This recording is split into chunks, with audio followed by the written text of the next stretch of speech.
Shalom, salam jumpa lagi dengan saya, Penatua Michael Rompis dari GPIB Ebenezer Blitar pada saat ini. Jemaat yang dikasihi oleh Tuhan kita, Yesus Kristus, kembali kita berada di konten pujian, karena sejatinya pujian tak boleh menghalangi.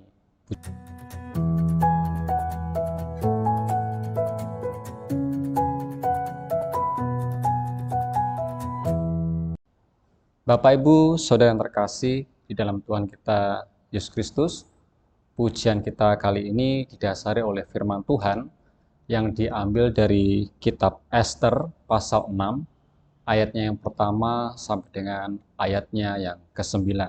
Tetapi sebelum kita membaca dan merenungkannya, mari kita berdoa terlebih dahulu, kita mohon bimbingan Roh Kudus. Kita berdoa. Terima kasih ya Bapa, pada kesempatan di kali ini, kembali hamba-Mu berdoa kepadamu untuk mengucap syukur dan berterima kasih, dan mohon curah Roh Kudus-Mu supaya hamba-Mu dimampukan untuk menjabarkan kebenaran firman-Mu, supaya pemirsa yang mendengarkannya boleh dimengerti, dan hamba juga mampu memperlakukan firman ini di kehidupan hamba hari lepas hari. Inilah doa kami ya Tuhan. Di dalam nama Tuhan kami, Yesus Kristus, Sang Firman-Nya hidup, kami telah berdoa. Amin. Bapak, Ibu, saudara yang terkasih, firman Tuhan kita pada saat ini yang terambil dari Ester pasal 6 ayat 1 sampai dengan yang ke-9 yang menyatakan demikian. Pada malam itu juga, raja tidak dapat tidur.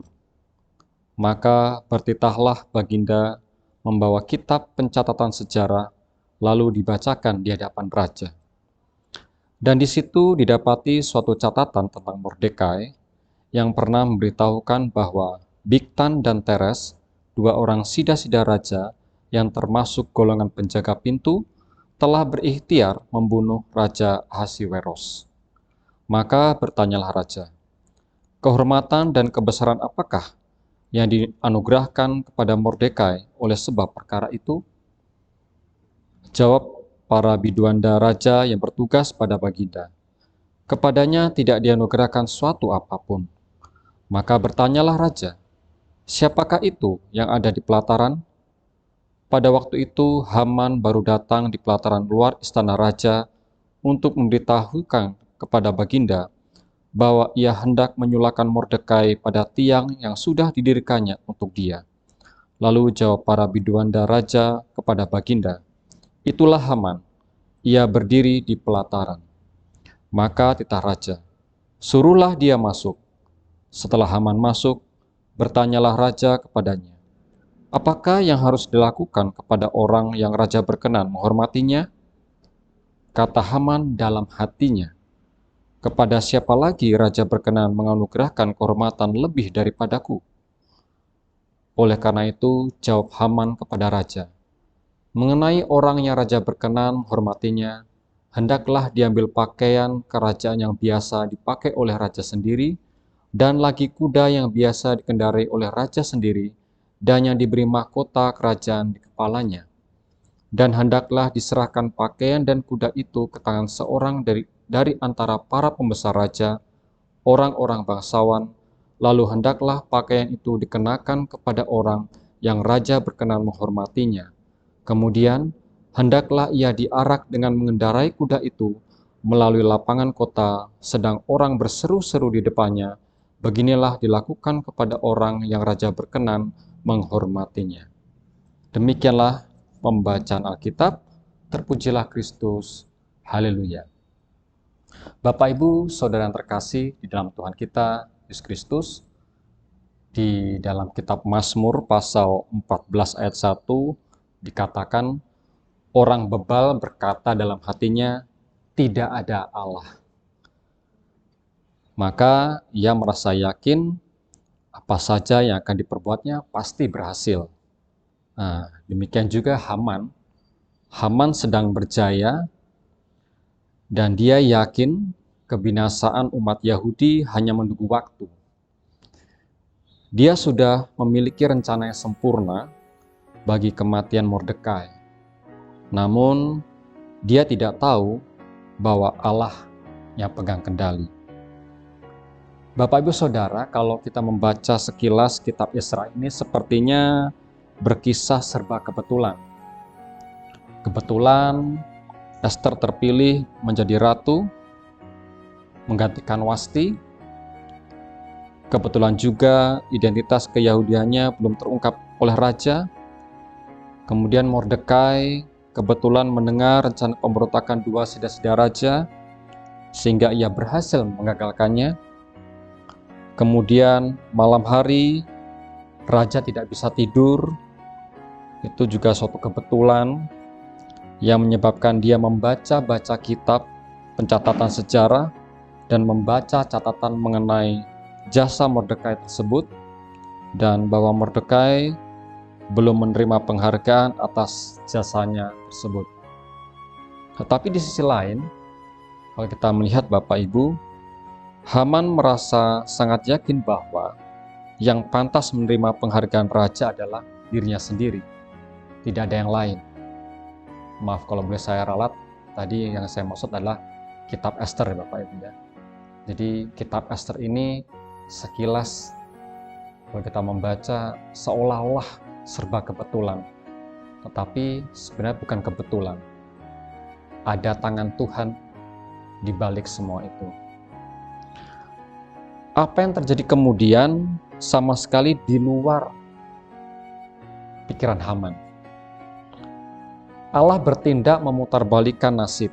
Nah, nanti Bapak Ibu, apa yang dipersiapkan oleh Haman untuk diterima oleh Mordekai yang sudah disiapkan, ini akan diterima oleh Haman itu sendiri. Sebaliknya, saat ini dalam bacaan kita, apa yang Haman megahkan untuk dirinya sendiri justru akan dinikmati oleh Mordekai. Jadi kalau kita membaca ayat selanjutnya, ayatnya yang ke-10 bahkan sampai yang ke-11, di sana katakan bahwa maka titah raja kepada Haman, segera ambillah pakaian dan kuda itu seperti yang kau katakan itu, dan lakukanlah demikian kepada Mordekai orang Yahudi yang duduk di depan gerbang istana. Sepatah kata pun janganlah kau lalaikan daripada segala yang kau katakan itu. Lalu Haman mengambil pakaian dan kuda itu, dan dikenakannya pakaian itu kepada Mordekai. Kemudian diaraknya Mordekai melalui lapangan kota itu, sedang ia menyerukan di depannya, beginilah dilakukan kepada orang yang raja berkenan menghormatinya. Jadi apa yang Haman pikirkan, tidak ada orang lain selain dia yang berhak, tapi ternyata Mordekai lah yang berhak mendapatkannya karena jasa-jasanya. Tetapi apa yang telah direncanakan Haman, rencana jahatnya sudah disiapkan untuk Mordekai, nanti suatu ketika di bacaan-bacaan selanjutnya, maka Haman sendirilah yang akan mengalaminya. Bapak Ibu Saudara, kisah ini juga memberikan pesan kepada kita bahwa kehormatan itu tidak harus dicari-cari. Kehormatan itu akan datang dengan sendirinya jikalau dalam hidup ini kita terus melakukan yang terbaik. Jadi kalau kita mencari-cari kehormatan, apalagi kalau kita mencari kehormatan kepada manusia, maka itu jatuhnya akan sakit Bapak Ibu. Kalau terkadang kita menunggu dihormati oleh orang, nah, terkadang kalau orang lain tidak menghormati kita, pada akhirnya kita bisa sakit hati, kita bisa kecewa.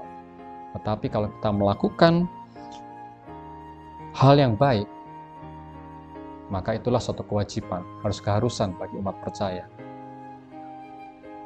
Dan hal ini tidak berarti juga bahwa ketika kita berbuat baik itu untuk mendapatkan suatu penghormatan atau penghargaan, karena itu suatu keharusan. Berbuat baik adalah keharusan bagi kita, karena kita telah terlebih dahulu menikmati perbuatan baik dari Allah di dalam Kristus Yesus. Maka sudah jelas Bapak Ibu, berbuat baik adalah keharusan, bukan berbuat baik supaya kita mendapatkan suatu penghargaan atau suatu kehormatan. Maka kalau itu yang kita cari, maka yang ada kekecewaan. Di saat kita tidak menerima penghormatan, tidak menerima penghargaan dari manusia.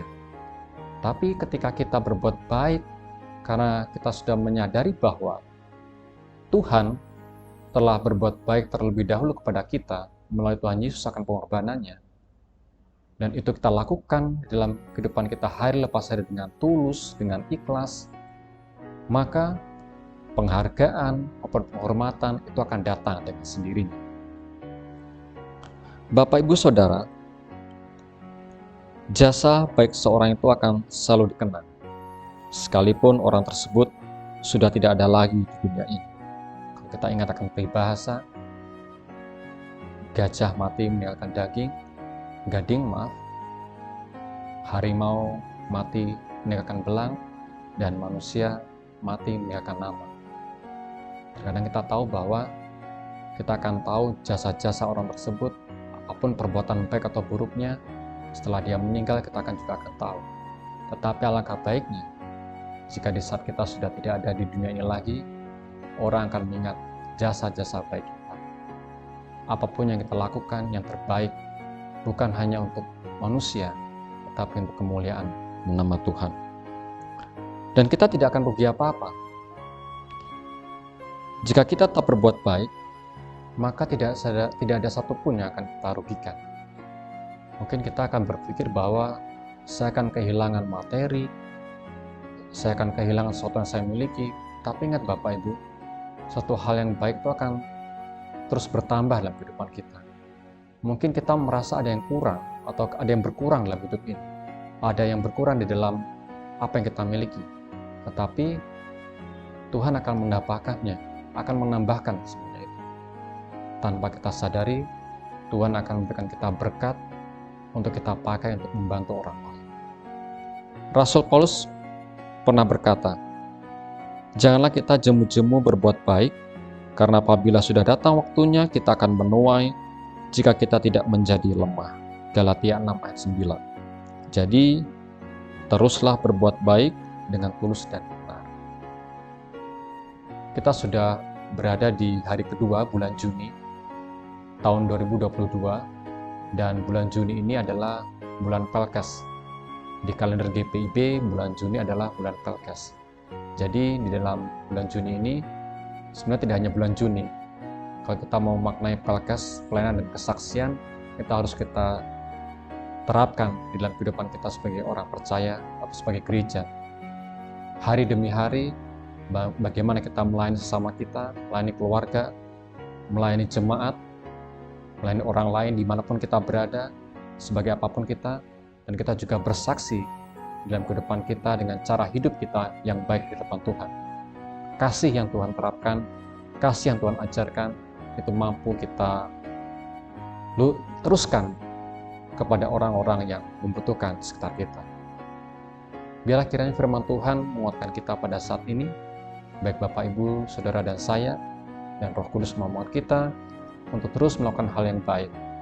Dan tetap percaya Bapak Ibu, jasa-jasa baik ataupun apapun yang kita lakukan, pasti Tuhan akan memberikan yang setimpal dalam kehidupan kita. Tuhan Yesus memberkati firman-Nya. Amin. Mari kita berdoa.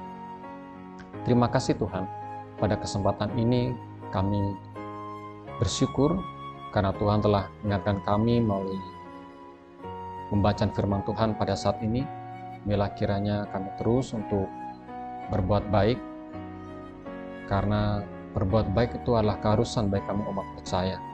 Karena Tuhan telah terlebih dahulu baik terhadap kami melalui karya Yesus Kristus di dunia ini.